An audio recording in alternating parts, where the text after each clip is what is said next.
Everyone, स्वागत करती हूँ आप सभी का आज के इस बहुत इंपॉर्टेंट वीडियो में। आज की इस नई इंपॉर्टेंट वीडियो में मैं आप लोगों के साथ में डिस्कस करने वाली हूँ थर्ड ग्रेड की परीक्षा जो आप लोगों के पहले यानी कि 2022 21-22 के आसपास हुई थी। उस परीक्षा की आप लोगों के जो रिवाइज्ड आंसर की है दो गुना का जो रिजल्ट है वो भी आ चुका है और रिवाइज्ड जो आंसर की है वो भी हमारे बोर्ड के द्वारा डिक्लेयर कर दी गई है। कुछ कुछ सब्जेक्ट्स के डिक्लेयर कर दी गई है और कुछ कुछ सब्जेक्ट्स के डिक्लेयर करनी अभी तक बाकी है। और कौन कौन से क्वेश्चंस ऐसे हैं जिनको डिलीट किया गया है और बहुत सारे प्रश्नों के उत्तर जो है उनको बदल दिया गया है। बहुत सारी भी अगर ना बदली जाए, अगर एक या दो की बात करें तो भी हमारी कट ऑफ पर बहुत अंतर आ जाता है।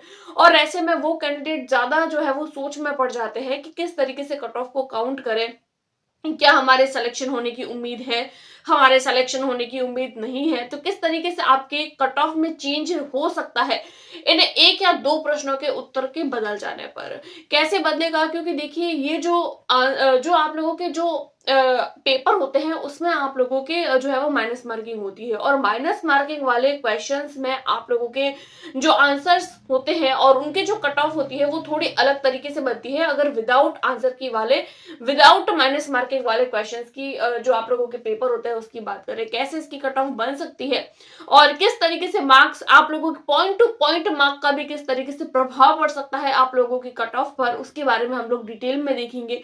और अगर आप लोगों को लगता है कि भाई आप लोगों के अच्छे मार्क्स बन रहे हैं और आप लोगों का सिलेक्शन हो सकता है तो आप लोगों को वेरी वेरी कॉन्ग्रेचुलेशंस, क्योंकि बहुत सारे कैंडिडेट ऐसे हैं जो पुरानी कट ऑफ से काफी जो है वो ऊपर आ चुके हैं और नए आंसर आने के बाद में तो काफी ऊपर आ गए हैं।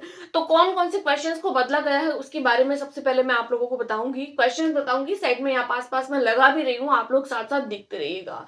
सबसे पहले हम लोग बात कर रहे हैं स्पेशली साइंस मैथ्स सब्जेक्ट की बात कर रहे हैं। साइंस मैथ्स की बात करें तो दो क्वेश्चन का आंसर को चेंज किया गया है। इन दोनों क्वेश्चंस का प्रभाव आप लोगों की कट ऑफ पर बहुत गहरे तरीके से पड़ेगा। कैसे पड़ेगा वो भी बताऊंगी। देखिए सबसे पहले तो 133 नंबर क्वेश्चन है जिसका आंसर पहले बी माना गया था, अब उस क्वेश्चन का आंसर जो है वो सी मान लिया गया है। उसके अलावा 129 नंबर क्वेश्चन है, उसका आंसर पहले ए माना गया था, अब जो है उस क्वेश्चन का आंसर बी मान लिया गया है। ये दोनों को मैं यहाँ पर भी लगा भी रही हूँ। कौन कौन से क्वेश्चन है उसको आप लोग देख लीजिए, उसके बाद में हम लोग आगे देखते हैं कि किस तरीके से कट ऑफ का प्रभाव पड़ेगा। देखिए 133 क्वेश्चन है, पहले बी माना था अब सी मान लिया गया। 139 क्वेश्चन है, उसका पहले ए मान लिया गया था, अब उसका आंसर जो है वो बी मान लिया गया था। अब इसका कट ऑफ पर कैसे प्रभाव पड़ेगा उसके बारे में हम लोग देखते हैं। देखिए मान लीजिए ऐसा कोई कैंडिडेट जिसके 195 मार्क्स बन रहे हैं, 195 मार्क्स बन रहे थे पहले, अगर उन्होंने चेक किया था तब, यानी कि जो फाइनल जो आप लोगों के आंसर की आई थी उससे पहले मान लीजिए वो कैंडिडेट के 195 मार्क्स बन रहे थे।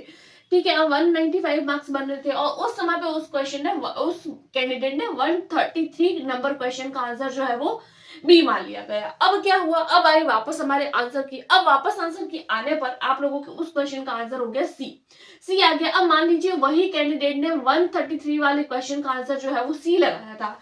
मान लीजिए ये कोई एक पर्टिकुलर कैंडिडेट है, उसके 195 नंबर आ रहे हैं, उस कैंडिडेट ने आंसर लगाया था सी, लेकिन 133 क्वेश्चन का पहले आंसर मान लिया गया था बी। अब बी के हिसाब से अगर माने तो उसकी 195 का जो है वो मार्क्स बन रहे हैं। अब जब उसका आंसर आ गया सी और इस कैंडिडेट ने, ये जो कैंडिडेट है इस कैंडिडेट ने क्या आंसर लगाया था सी, तो इस कैंडिडेट के 2 मार्क्स तो अपने आप बढ़ गए, 2 मार्क्स तो इसके अपने आप इसमें ऐड हो गए। अब देखिए अब यहाँ पर वो कैंडिडेट सोचेगा भाई मेरे तो 197 बन गए और मेरा सिलेक्शन हो जाएगा। तो देखिए आप लोगों के 197 ही बढ़े हैं, आप लोगों के 0.66 और मार्क्स बढ़े हैं। कैसे बढ़े हैं वो देखते हैं। देखिए मान लीजिए आप लोगों ने ये 2 मार्क्स आप लोगों को यहां से मिल गए। अब 2 मार्क्स जब आप लोग देखते हैं ना, नेगेटिव मार्किंग होती है, तो कोई भी क्वेश्चन को अगर हम लोग गलत करते हैं तो गलत करने पर हमारे जो है वो 0.66 मार्क्स जो है वो माइनस हो जाते हैं। अब जब इस क्वेश्चन का आंसर वो कैंडिडेट अगर बी मानता है तो उसके माइनस में माइनस भी तो मार्क्स हुए हैं 0.66। अब जब इसके ये क्वेश्चन सही हो गया तो ये वाले जो माइनस वाले मार्क्स थे ये भी तो इसके साथ साथ काउंट हो जाएंगे। तो यहाँ पर इस कैंडिडेट के 0.66 मार्क्स जो है वो और बढ़ गए। तो अब इस कैंडिडेट के जो मार्क्स है वो 195 से 197.66 जो है वो अब इसके बन जाएंगे, यानी 2.5 नंबर के आसपास जो है वो इस कैंडिडेट के मार्क्स का प्रभाव पड़ेगा। इसी तरीके से अगर मान लीजिए इसी कैंडिडेट के अगर ये दोनों क्वेश्चन अगर सही हो रहे हैं या फिर दोनों क्वेश्चन गलत हो रहे हैं तो इसके कहीं ना कहीं मार्क्स जो है वो 2.5 और 2.5 यानी 5 नंबर का फर्क आप लोगों के इन दोनों क्वेश्चन को कंबाइन करके बन रहे हैं। तो इसका कट ऑफ पर बहुत गहरा प्रभाव पड़ता है। बहुत ज्यादा कैंडिडेट ऐसे हैं जो अभी भी कंफ्यूजन में है, क्योंकि 2 गुना कैंडिडेट की जो है वो आप लोगों के रिजल्ट की जो आप लोगों की जो रिजल्ट है वो दिया गया है। तो इसका कट ऑफ कितना रहेगा उसके बारे में हम लोग देख लेते हैं, क्योंकि कट ऑफ एक एक तरीके से बड़े बड़े तरीके से देखना जरूरी है कि पिछली बार किस तरीके से आप लोगों के मार्क्स बने थे। सबसे पहले अगर हम कैटेगरी की बात करें तो पहले हम लोग कैटेगरी देखेंगे, उसके बाद में पहले के जो 2 गुना थे, यानी पहले जब 2 गुना थे तब उसकी क्या कट ऑफ थी। उसके बाद में रिवाइज्ड जो 2 गुना कैंडिडेट आए, क्योंकि अभी जो कैंडिडेट है वो रिवाइज्ड के हिसाब से हम लोगों को आंसर की दी है। उसके बाद में कितने जो मार्क्स का अंतर है वो आप लोगों के रहता है। देखिए जनरल अगर कैटेगरी की बात करें तो पहले जब 2 गुना थे तो 190.50 आप लोगों के मार्क्स माने गए थे, और उसके बाद में आप लोगों के रिवाइज्ड जब 2 गुना आया तो 189.85, यानी कि कुछ कुछ कैंडिडेट के मार्क्स जो है वो ऊपर नीचे हो गए और कट ऑफ में तेजी से जो है वो गिरावट आ जाती है और अंतर आ जाता है 0.65 का। अब 0.65 मार्क्स अपने आप में कट ऑफ को ऊपर से नीचे ले जाने में बहुत ज्यादा जो है वो इंपॉर्टेंट होती है। उसके बाद में हम लोग बात करें ओबीसी की, तो पहले जब 2 गुना का आया था तो 183.86, रिवाइज्ड 2 गुना में भी आप लोगों की 183.08 और अंतर आ जाता है आप लोगों के 0.78 का। तो बहुत ज्यादा अंतर है ये। ईडब्ल्यूएस की बात करें तो 176.85 और यहाँ पर आप लोगों के 176.22 और अंतर आ जाता है 0.63 का। उसके बाद में एमवीसी कैटेगरी की बात करें तो 168.71 166.87, बहुत ज्यादा मार्क्स का जो है वो आप लोगों के अंतर देखने को मिलता है और अंतर आ जाता है 1.84 मार्क्स का, जो बहुत ज्यादा अंतर है। उसके बाद में ऐसे एसटी कैटेगरी में तो बहुत ज्यादा आप लोगों को मार्क्स का जो अंतर है वो देखने को मिला था, यानी कि एससी कैटेगरी में तो 159.93 और 158.47 जब आप लोगों के 2 गुना कर दिया गया और अंतर आ गया आप लोगों के 1.46। उसी तरीके से एसटी कैटेगरी की तो 147.58 और 146.08 का आप लोगों के जो है वो रिवाइज्ड जब दी गई 2 गुना की तब आया और 0.15 का आप लोगों के अंतर आ गया। तो पहले की 2 गुना की ये थी और जब रिवाइज्ड आंसर की 2 गुना की थी तो सब में अगर आप लोग देखें तो कहीं ना कहीं रिवाइज्ड आंसर के आने पर सबके मार्क्स जो है वो कम कम कम कम होते गए।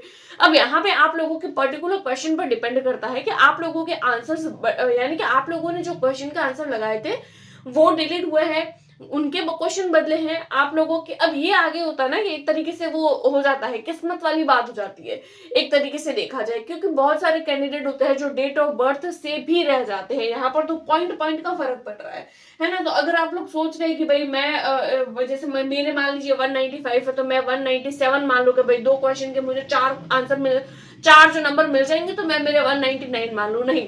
तो आप लोगों को टोटल एक क्वेश्चन का 2.5 मार्क्स, दूसरे और क्वेश्चन का 2.5 मार्क्स, इस तरीके से 2 क्वेश्चन की बात करें तो टोटल आप लोगों को 5 मार्क्स का फायदा भी हो सकता है, 5 मार्क्स का नुकसान भी हो सकता है। अब मान लीजिए कोई कैंडिडेट ऐसे है जिसने पहले जो है वो सी लगाया, मतलब पहले जो है उसने कुछ और लगाया था, और अब यानी कि मान लीजिए पहले उसने जब चेक किया तब उसके जो आंसर था तो उसके हिसाब से बी के हिसाब से अगर उसने माना हो, अब मान लीजिए उसने सी नहीं लगाया है, उसने बी लगाया होता, तो अब उसके 2 मार्क्स 2.5 मार्क कट जाएंगे एक क्वेश्चन के। और उसी तरीके से जिस क्वेश्चन का आंसर अभी जो बी माना गया है, मान लीजिए उस कैंडिडेट ने पहले अपने जब मार्क्स काउंट किए थे तब ए के हिसाब से माने थे, तो अब उसके 2.5 मार्क्स और कट गए। तो ऐसे ऐसे करके अब मान लीजिए यही कैंडिडेट की अगर बात करें, अब मान लीजिए इसने अगर गलत लगाया है तो इसके मार्क्स कहीं ना कहीं जो है वो 195 से 190 भी हो सकते हैं। तो इस तरीके से आप लोगों की कट ऑफ का प्रभाव पड़ सकता है, पॉइंट पॉइंट से भी फर्क पड़ जाता है। यहाँ पर तो फिर भी 2 2 3 3 4 4 5 5 मार्क्स का रह रहा है। तो कट ऑफ में बहुत सारे कैंडिडेट ऐसे होंगे जो बाहर भी हो जाएंगे क्योंकि 2 गुना आई है अभी तक तो, और बहुत सारे कैंडिडेट ऐसे भी होंगे जो न्यू ऐड हो जाएंगे। तो आगे आप लोगों का जब फाइनल रिजल्ट आएगा तब पता चलेगा कि एक्चुअल में कट ऑफ क्या रही है। बाकी ये जो है वो अनुमानित है, केवल अनुमान लगाने के अलावा अभी के समय में हम कुछ नहीं कर सकते। हम कर सकते हैं तो सिर्फ यही कि किसका बी है, किसका सी है, किसका ए है, किसका बी है, ठीक है। हम सिर्फ इतना ही देख सकते हैं, उसके अलावा हमारा कोई काम नहीं है। तो ये एक्सपेक्टेड कट ऑफ अगर आप लोग आ रहे हैं, एक्सपेक्टेड कट ऑफ से अगर आप लोग ऊपर है तो ही आप लोग जो है वो सेटिस्फाइड रहिए। और अगर आप लोगों को लगता है कि भाई आप लोगों के बहुत कम है, भाई जनरल कैटेगरी में है और 158 मार्क्स आ रहा है, तो आप लोग मतलब ही नहीं है कि आप लोग जो है वो उम्मीद लगाए कि भाई आप लोगों का सिलेक्शन हो सकता है, क्योंकि ये कट ऑफ से काफी नीचे आ जाता है ये मार्क्स। तो ऐसे कैंडिडेट को ऑब्वियसली अपने नई जो थर्ड ग्रेड की वैकेंसी जो आप लोगों को जून जुलाई में देखने को मिलेगी, और उसके लिए आप लोगों को प्रिपेयर करना चाहिए। हम हमारे चैनल पर साइंस को लेकर डिस्कस करते हैं, और हमने भी आज की वीडियो में साइंस मैथ्स की, यानी कि स्पेशली हम लोग ने जो डिस्कस की है वो साइंस और मैथ्स सब्जेक्ट की जो है आंसर की को ये जो कट ऑफ है वो साइंस मैथ्स की हम लोगों ने डिस्कस करी है। और भी कोई डाउट हो, कोई क्वेरी हो, तो आप लोग मुझे कमेंट बॉक्स में पूछ सकते हैं, और मेल भी कर सकते हैं अगर आप लोगों का कोई डाउट हो। और उसके अलावा आप लोग नोट्स और पीडीएफ के लिए आप लोग मेरे टेलीग्राम ग्रुप को ज्वाइन कर सकते हैं। आज की वीडियो में इतना ही, मिलते हैं नेक्स्ट वीडियो में, तब तक के लिए टेक केयर, गुड बाय।